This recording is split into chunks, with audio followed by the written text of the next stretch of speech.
Welcome. My name is Carl Johann Schroeder, and this is my meetup called Inner Selves for Outer Mastery. And today's topic is how to understand negativity so we're not triggered by it, because 2025 is going to be a big year in which people are going to try to push your buttons. And we've all had buttons, and those buttons are very instructive. It's not a curse, it is not a weakness to have vulnerabilities. It's actually how we love each other, how we learn to love ourselves and others who are safe to be with, to have vulnerabilities. Vulnerabilities mean that you could be helped or you could be hurt. And there are a lot of people in the world who are going to pretend that they can be invulnerable by surrounding themselves by lots of shields and throwing out lots of bombs and attacks. Invulnerability, like some comic book superhero, they can fly into attacks, nothing phases them. That's a fantasy. That is a fantasy of the negative ego. You've heard a lot about the ego in spiritual path, religious traditions, and the usual advice is to somehow kill your ego or let it die. That is not true. Okay, that's actually what keeps the ego in a negative state. First of all, to understand what the ego is. The ego is your human being, your human self, who is, as I said, vulnerable, can be helped or can be hurt, has needs. And as I said, being vulnerable is a gift because it means you can tune in to where there is love for you. Your needs are gifts. I know that at times our needs, human needs, can feel like burdens or drag, a chore to keep myself fed, to get some kind of income, a place to live. But actually, those are gifts because if you really believe and understand, the universe loves you, supports you. You are a precious, valuable component of the universe. You are actually an entire universe in yourself. And you will always have a place to be. You will always have a community. You will always have friends. You will always have beloveds. Your gifts are calls from within you to where you belong to have those needs fulfilled. The problem is, in the world, negative, false belief systems. Life really runs on beliefs.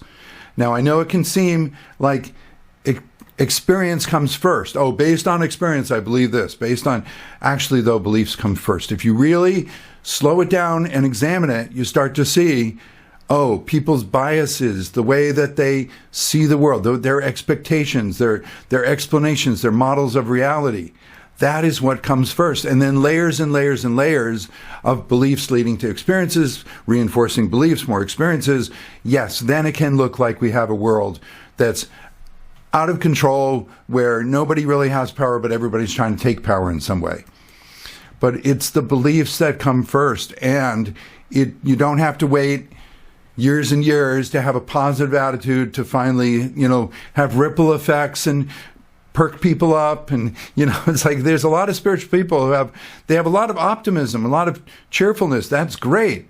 But then they think, well, this is going to take a long time for my little drops in the bucket, my little drops in the pond to ripple out and cheer people up.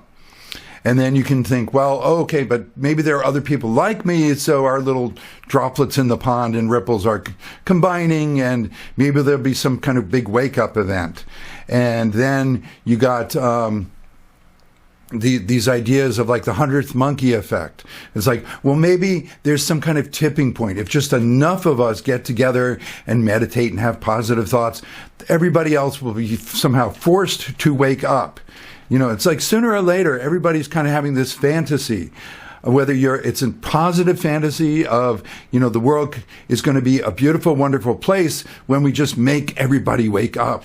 Or else it's a negative fantasy of, the world is full of my enemies and I just got to eliminate all my enemies. And, that's funny. I seem to keep having more and more enemies. Everybody turns against me sooner or later. Well, so that's kind of a little snapshot view of negativity. It never stops dividing and conquering. It divides and conquers itself. So definitely on the spiritual path, you learn, integration. Somehow I want to be building bridges. I want to be understanding. I want to reach out. Now, this limitation comes in where you think, okay, but I'm in only one world. There's just one reality, one shared reality, one collective unconscious, whatever, one matrix, whatever you want to call it. And that's where even the nicest spiritual people can run into problems of like, but I've been as positive as I can, and there are those of us who have been working for good and trying to heal the planet and heal ourselves. And then one jerk comes along with a bomb and ruins it for the rest of us. When is God going to come? When are the ETs going to come? When are we going to be saved? When are the bad people going to go away? And then you start realizing, wait a minute, that's what everybody's wishing for. Everybody wishes their enemies would go away. It's just some people seem to be more focused on turning everything into the enemy, while others of us are trying to like isolate. What is the enemy? Well, the enemy is not any human being, okay? When you think that way, what happens is there's going to always be a part of you that is your own enemy.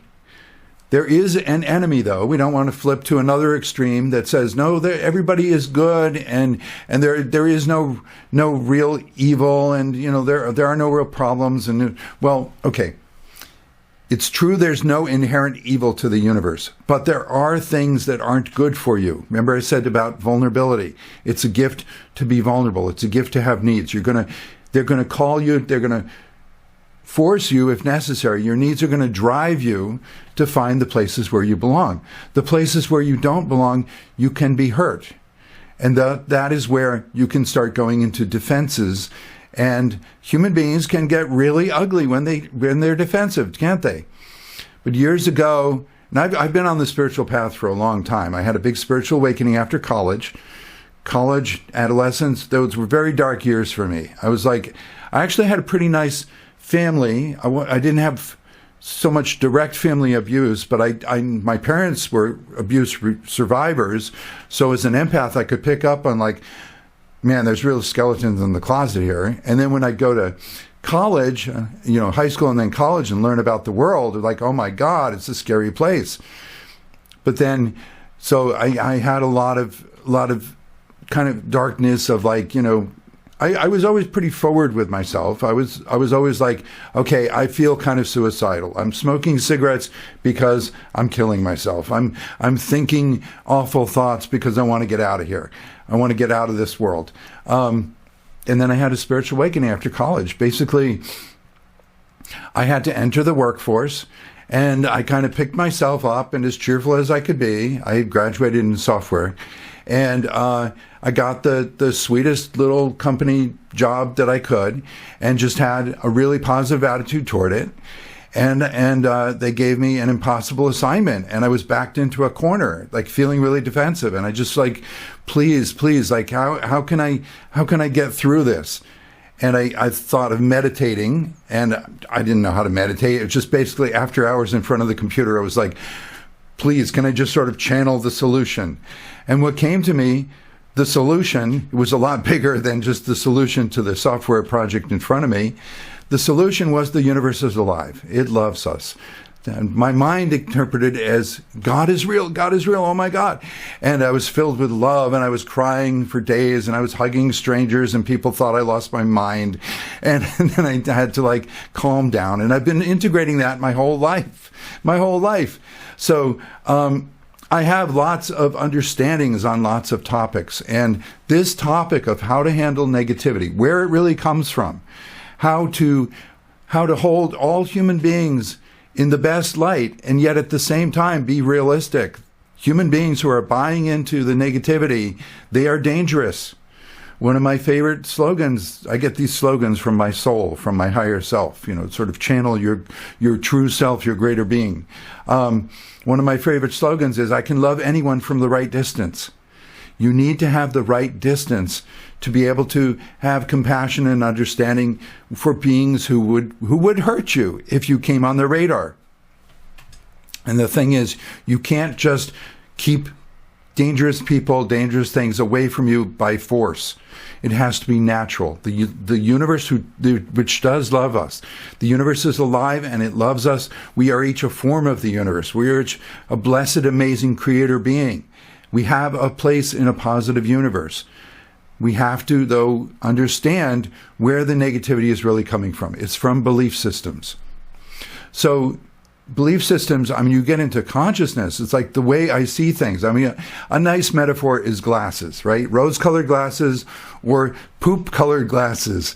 But in eyeglasses, they're so cool because you understand, like, if your glasses are nice or not nice, that's the way you're going to see the world. That is consciousness. That's how consciousness works. And consciousness comes from your belief systems. Other ways to think of belief systems, it's your model of reality. It's how you think and expect things to work. So everything that happens, you interpret it by your belief systems. And we can have positive belief systems. Our belief systems generate realities. This reality out here is always going to be a kind of illusion. That's one of the mainstays of, philosophical religious paths. It's like you can never actually know what's out there. You only know your own sense data in philosophy. We're just talking about reality as an illusion. Well, it's a very useful illusion. It's not that it isn't real in its value. It's just that it's not real in the sense of like this online meeting, this Zoom meeting. If you get mad at someone and try to punch their image isn't the real other person. Other people are out there, but we have our own interface. So if you try to punch at someone and you get mad, you're only going to break your own computer. That's what a lot of people are doing today in the world. They're getting mad at people and they're punching and they're breaking their own computer. They're breaking their own consciousness. They're hurting themselves. On the other hand, if I want to hug somebody, I want to hug one of you, I'm going to be hugging my own computer again.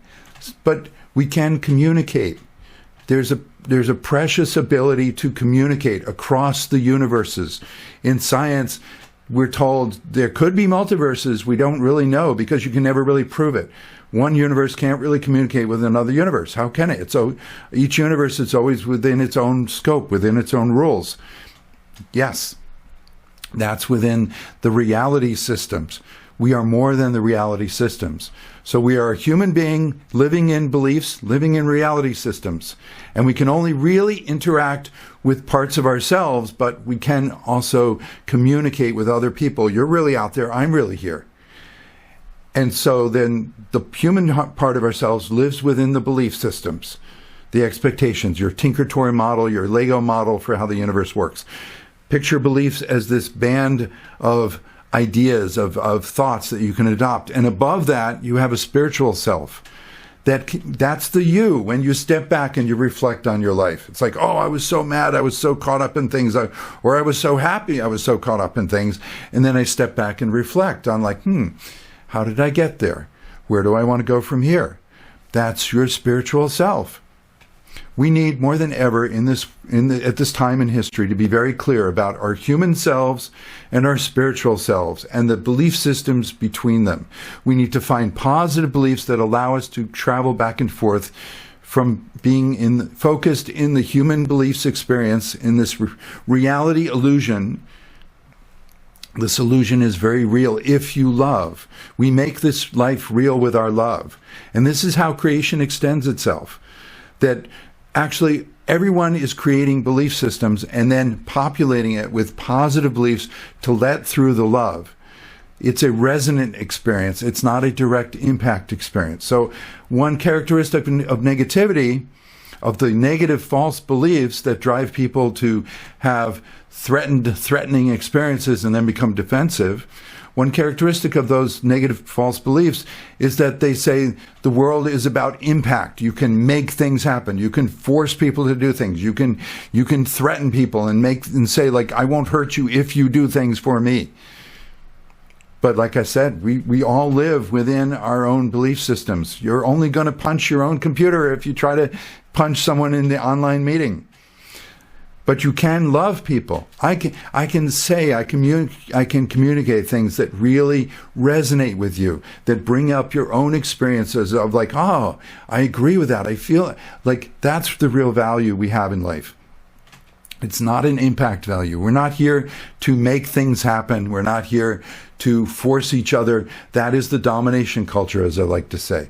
And that is based on the hurting. There are two options in life. You can help people or you can hurt them. You can help yourself or you can hurt yourself. The direction of hurting is not the direction of loving. The direction of hurting is trying to manipulate people, try to dominate people. I will hurt you unless you do what I say. There's a lot of that in the world if you think about it. The loving direction is realizing, like, okay, let's share our views on life. Let's share our views. Let's resonate, because each one of us has a spiritual path. Each one of us has a spiritual center that's trying to expand and collect the positive beliefs. So our real value in life is not to make things happen. It's not to force any kind of global awakening so everybody becomes nice and sings Kumbaya. Our real value to each other is that we're on the spiritual path within ourselves, and we get these amazing insights, these amazing experiences, these amazing stories of how much the universe really is alive and it loves us. And we share these ideas, we share these stories, and that really touches us. We resonate. It's a resonance world. So our real value is that we share the stories of our own journeys of becoming the living, loving universe. It's always bigger than us, and we become more of it. So that is, in a nutshell, what we're talking about today. We're talking about understanding how negative beliefs, false negative beliefs, separate you from your spiritual self, isolate you, make you defensive. And that is what's going on with all the people in the world who have created so many problems and threaten us. But there is a spiritual solution to everything you need. So yes, I need a world that I'm safe in with people who want to be positive, who want to heal the planet. And by golly, there really are people in the world who do not want to heal the planet, who want to create chaos because they thrive from chaos. They scare people, they hurt people, they collect more followers, all the manipulation techniques of the dictators and the demagogues. So we're not going to get particularly political in this meeting, but we need to be aware of the trends. So I like to talk about behaviors, not so much names and people. But a positive name to mention is Martin Luther King. Martin Luther King Day is tomorrow. Somebody who had a beautiful dream. Not a perfect person. No human being is perfect. Everybody's been working on their belief systems. There are stories about how Martin Luther King, he was just a guy and he could be sexist. But by golly, he had a beautiful dream that came from his soul, his universe, his positive inner universe. That he talked about equality. He talked about justice and peace for everyone. A world in which we could all thrive in a diversity of harmony, a harmony of diversity. And at the same time, it's Martin Luther King Day tomorrow, and at the same time, it's also Inauguration Day for someone we don't need to talk about too much, but who obviously doesn't share those ideals at all. Somebody who talks about inequality, somebody who talks about identifying the enemy, somebody who talks about attacking the victims and getting all the people out of the country and all kinds of ways of persecuting and terrorizing because he gathers power that way. So I would imagine everybody in this meeting knows what I'm talking about, sees those kind of trends. Why are there people who still choose negativity, who still go down rabbit holes of like crazy thoughts? That's something we're going to talk about today too. We need to have understanding of how negative beliefs, they switch your whole brain. You start to vote against your interests. It isn't just one thing that you have a false idea about. It infects your whole mind, it affects your whole worldview. Because remember, it's all a consciousness experience. It's all about the glasses you look through. So if you have false negative beliefs, it's going to keep spreading. And before you know it, you get these people, they give all their attention and loyalty to someone who's really bad for them. And then people who try to help them, they fight off, they turn paranoid against. So we're going to talk about some of that too, because I've been dealing with this much of my life. It's been one of the great mysteries of life. How can there be people who so misunderstand me? I am trying to help them and be their friend, and they just dig in further and they demonize me. They misunderstand everything I say. You've had that experience. You can't help some people. The more you try to help them, the nicer you are, the more they're going to attack you. Because there are people who are experiencing, who are buying into negative beliefs, and that's what negative beliefs will do to you. We need to let the universe separate peacefully those people who have positive beliefs and can work together. Those people have negative beliefs and we can't be with them. And the only way to do that, the only way to let the universe separate the worlds, split the worlds in the ascension process people talk about, is to manage our own inner negativity, to understand what negative beliefs we've been buying into. Because it's easy to see other people's negative beliefs. It's easy to, negative egos. A negative ego is your human self who is in survival mode, defensive, offensive mode, and doesn't want to see it. You just want to point out other people. So it's very easy for negative egos, one of their favorite pastimes, to point out everybody else who's wrong. Look at those people. They're so obviously wrong. They're doing things I would never do. They're believing and talking about things I would never believe. Yes, but what are you doing? What are your negative beliefs? What's driving you to stay with those people and keep trying to fix them or point them out or whatever? So in my Christian tradition, I was raised in a nice branch of Christianity, Presbyterian. I had relatives who were fundamentalist and voted for the guy who's becoming president tomorrow. But as in the nice side of Christianity, you realize like a lot of the things Jesus talked about were really sweet and really profound. And one of my favorites that blew my mind as a kid is how to say it? Don't worry about the speck of dust in your brother's eye until you remove the log in your own eye. And it just blew my mind as a kid. I have a log in my eye? What?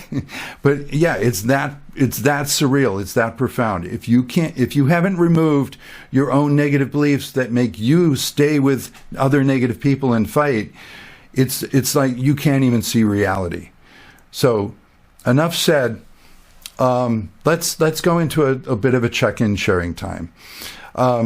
So I would love to hear a little feedback, some thoughts where people are at, what kind of experiences you've had briefly in terms of people, you fight with. You can't change them. You gotta just leave them. If you can't beat them, don't join them. Just leave them. And what kind of fears do we have of leaving these people? Because every negative belief has sort of guardrails to try to keep you in. No, you can't. You can't just be positive. You can't just work on your own things. They'll attack you when you're not looking. But the universe will protect you when you really believe the universe is on your side. So for a check-in, say your name and where you're calling from. And you can say briefly 4 levels of human experience. It really helps to be aware of them and keeping them connected. So it's how are you doing physically? How are you doing emotionally, your feelings? How are you doing mentally, your thoughts? And how are you doing spiritually, your values and inspirations? Just a little, something brief, something pithy, but something we can relate to and it grounds us. So physical, emotional feelings, mental thoughts, spiritual inspirations. And then say what you think of this topic. Where do you get stuck on the negativity? Where do you get stuck with I feel like I can't leave these people, but because if I turn my back or something will go wrong, but I can't seem to change them. I argue with them. It's like, where have you been stuck with negative people in your life? And what are you hoping to get out of today's meeting? So let's do some sharing time here. It's an interesting topic and something I feel like I've been grappling with for a while. Like you said just a minute ago, things will shake you up or things will knock you down when you least expect it. Especially I've noticed that when I'm getting myself feeling better, getting myself feeling positive, ready to take on things again, that's when something will pull the rug out from under me. So these kind of experiences, to be quite honest with you, have kind of made me not lose my trust and faith in the universe. That's some of the deeper belief systems that need to change about how reality itself works. Because if we don't find and change some of these beliefs that sooner or later something bad is going to happen, or only the good die young, or something like that. If we don't change that stuff, we're going to stay in a world that seems chaotic, and we're going to increasingly become bitter, and the negative reactions, the negative defenses will take over. We're going to feel like that human being who's living in beliefs that we don't understand, a reality that we don't understand. We're going to become increasingly defensive. And you trying to be a decent person, but you're suffering from certain belief limitations, you're going to find that, well, there are going to be other people in my world who just go even more hog wild with negative beliefs, negative experiences. And that's what we get. We get a world of everybody's suffering something, and some people are more insufferable about it. We need a fundamental ability to dig deep and clean out these limitations that cause us to not fully experience the universe is on our side. One thing that brings up to mind, so in college, I got addicted to cigarettes. And, if you've never been a smoker, if you think that's disgusting, just hang in there. But the point is addiction. We get addicted. We get used to a certain lifestyle. And we've all had to survive the world full of negative beliefs. And so we have a certain personality that's used to it. And it's very scary to leave that. So what I discovered was, and I did quit cigarettes a long time ago in my 20s after about 5 years. What I discovered was that I could not quit cigarettes. We cannot quit any of our addictions, any of our, familiar personality, the way that we handle our life. We can't quit that by saying like, oh, that's bad. I need to stop doing that. Or conversely to say, oh, maybe it's not so bad. I can stay there. No, it's like I needed to really feel into the moment of what it was like to smoke a cigarette or any addiction, relate with any addiction. And the thing with an addiction is that there's a side of it where it's like vulnerable, honest me. I was looking for some kind of relief to some kind of anxiety. I mean, addictions, they're all about like a person is suffering in some way and they're looking for some relief. And you get a little bit of relief. So like, okay, I would smoke a cigarette very mindfully in my early 20s. And like, okay, I can feel where this relieves some of my issues. But then I can also feel like it doesn't feel good in my body. So it's about being very mindful of the effects of the lifestyle that we're choosing. That's the only way that I could quit cigarettes, to be very, very mindful of the full effects. A little bit of positive and a lot negative. A lot just like didn't feel good. So any amount of like shoulding myself, shaming myself, or trying to ignore it and just pretend it's okay doesn't work. So we're talking about belief systems. We're talking about the people, the lifestyles we grew up with. There's stuff that we thought worked, and actually, if we look closer, it never worked. And there's stuff that did work, but it's buried in there. We need to find what worked. And what worked wasn't the negative belief systems. It wasn't the survival lifestyle. It wasn't being defensive. It wasn't the judgments. It wasn't the paranoia. It wasn't the projections. All of that stuff, that's what never worked. Will never work. Never worked. What works is the fact that we were being a vulnerable human being looking for some kind of relief, some kind of solutions. And that in itself is stepping back more into the spiritual self and realizing like, wow, I want to bring in, and then we reach higher because we have a connection to the universe that really loves us. So we get more of the guidance, the flow of solutions, and it's like steps in the right direction. And then if you staying mindful, it's like, oh, this feels good right away to go in this direction. Oh, this feels bad right away to go in this direction. So people who support dictators or support the abuser in their life, the narcissistic spouse or the abusive family, they're not really being mindful. They're just trying to paper over. They're just trying to cope with it in the way that we're used to coping. We need to become a lot more sensitive, a lot more aware of what's happening in the moment so that we can feel the honest motivation to love ourselves enough to go in a new direction. Carl, one thing I want to say, this is a great topic. Thank you for doing this. My thing is that there's a lot of challenges out there, very hard, with everything that's going on, with people trying to steer you in another direction, that could be very hard. My wife has always told me to, breathe in the joy and exhale the love, and that's the way you have to do it. And like you're saying, you have the universe in your hand, and always to try to stay grounded too. So whenever we feel something really personally, we react to something in the world. There are so many injustices in the world, but that one, either embodied as a person, as a relative I can't stand or whatever, or, that person in the news or that injustice, what are the ones we're personally tuning into, where we're personally reacting to?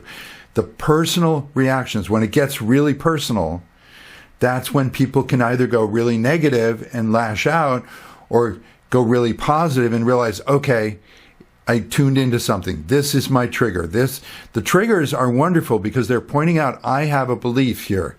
I have some kind of belief limitation that, like my trigger, like when I read about climate deniers, and I love the earth, and I know that, beautiful places in the earth like the Amazon are getting destroyed. It's like, I can't, it triggers me so much.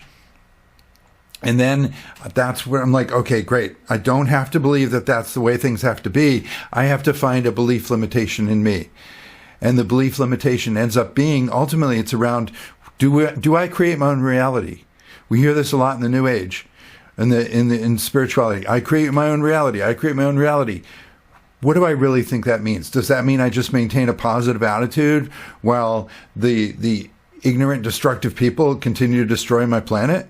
No, create your own reality means literally you have ways of going into a new reality where those problems don't exist. So right now we're in a transition.